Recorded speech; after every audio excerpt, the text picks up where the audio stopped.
Bos Hamas ungkap situasi Yerusalem pada Liga Arab, Iran, dan Kuwait.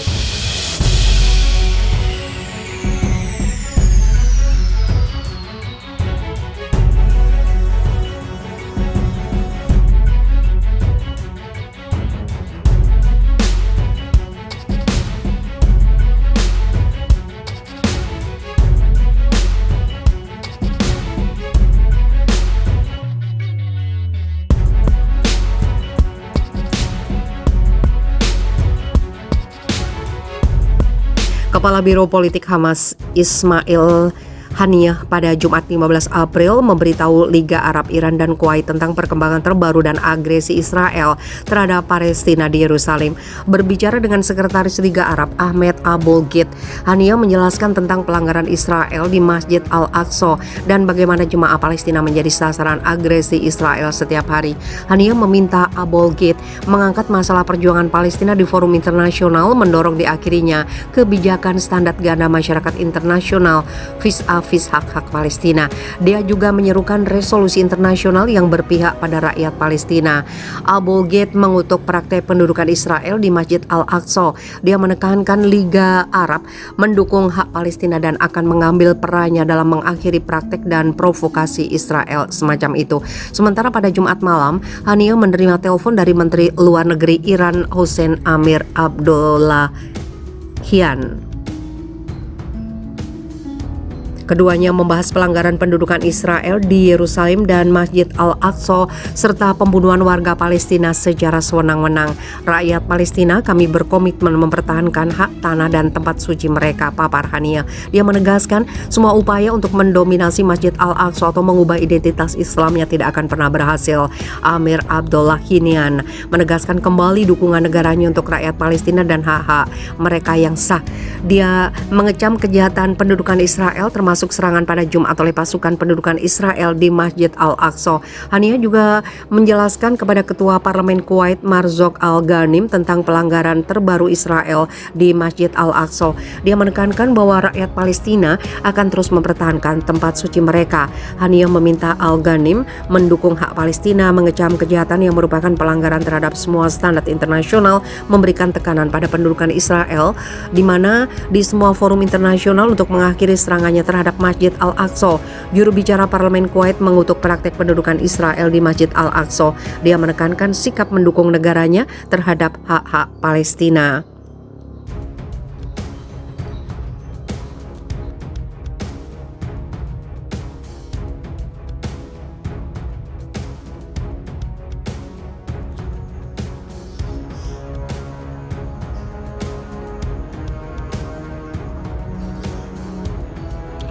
Rusia ancam serang Israel jika pendudukan terhadap Palestina tidak segera dihentikan. Rusia sepertinya tidak ada rasa lelah karena berperang berminggu-minggu di Ukraina. Terbaru, Rusia akan melancarkan serangan ke Israel jika pemerintahan Zionis itu tidak memberhentikan serangannya kepada warga Palestina. Hal itu terkait dengan kejadian yang terjadi di Palestina di Masjid Al-Aqsa. Penyerangan tiba-tiba oleh pasukan Israel terhadap jemaah yang sedang menunaikan ibadah sholat pada hari Jumat 15 April 2022. Pasukan Israel menyerang jemaah yang sedang sholat dengan peluru karet, bom suara, dan gas air mata, sehingga para jemaah pun berhamburan keluar dari Masjid Al-Aqsa. Penyerangan tersebut membuat beberapa jemaah mengalami luka-luka. Kemudian, Vladimir Putin di satu kesempatan berjanji akan berupaya untuk menghentikan serangan Israel kepada Palestina. Tidak hanya mendukung Palestina, Rusia juga menganggap serangan yang dilancarkan oleh Israel menimbulkan ancaman langsung ke negara beruang merah tersebut.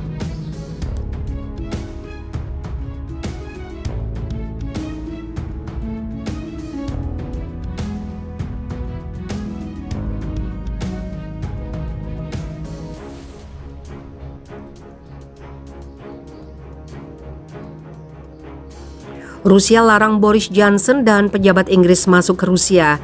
Kementerian Luar Negeri Rusia telah melarang Perdana Menteri Inggris Boris Johnson, Menteri Luar Negeri Inggris Elizabeth Truss, dan Menteri Pertahanan Inggris Ben Wallace, serta 10 anggota pemerintah Inggris lainnya untuk memasuki negara Rusia. Deretan 10 anggota pemerintah Inggris yang dimaksud adalah Dominic Raab, Grant Shapps, Priti Patel, Rishi Sunak, Kwasi Kwarteng, Nadine Dorries, James Happy, Nicola Sturgeon, Suella Braverman, dan Theresa May. Keputusan itu dibuat mengingat tindakan bermusuhan yang belum pernah terjadi sebelumnya oleh pemerintah Inggris, kata kementerian itu, dikutip dari The Guardian Minggu 17 April. Informasi yang tidak terkendali dan kampanye politik London yang bertujuan mengisolasi Rusia secara internasional menciptakan kondisi untuk menahan negara kita dan mencekik ekonomi domestik, tambah Kementerian Luar Negeri Rusia. Intinya, lanjut Kementerian Rusia, Inggris sengaja memperburuk situasi di sekitar Ukraina, memompa rezim Kiev dengan senjata mematikan dan mengkoordinasikan upaya serupa di pihak NATO. Pada Maret 2022, Rusia juga memberlakukan hal yang sama kepada Presiden Amerika Serikat Joe Biden.